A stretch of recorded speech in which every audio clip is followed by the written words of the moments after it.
This video is going to provide some examples of potential jury questions for both sides, a plaintiff and a defendant, in a negligence case. First, let's look at some questions the plaintiff might ask. Should a contractor or a construction crew clean up their job site after they finish their work? Please leave your hands up if you said yes.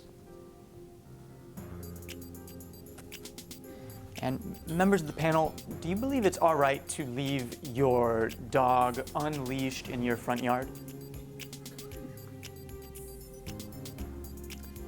Now, variation on that same question, do you believe it's appropriate to leave your dog unleashed if that animal has a history of biting someone?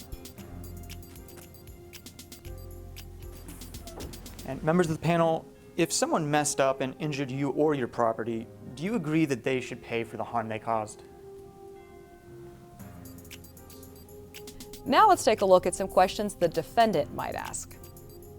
Ladies and gentlemen of the panel, you're going to hear a lot of evidence throughout the course of the trial. If you hear evidence that both sides, both parties acted poorly, do you think they should each pay for their own damages?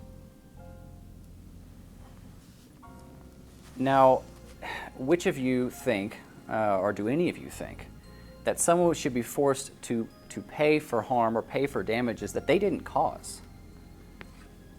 Do you agree, generally speaking, that someone should have to prove that a person damaged their property to make that person pay for it? Now, do any of you think that someone should be charged and held responsible for paying damages for harm they didn't cause, caused by someone else? Do any of you think that there's a scenario in life where you can be held responsible for the actions of someone else? Okay.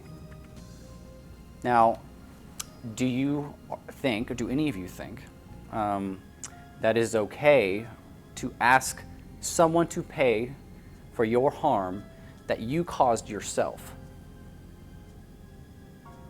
Thank you for your responses. Remember, the questions in this video are just examples. You can ask any question you like as long as it is relevant to your case.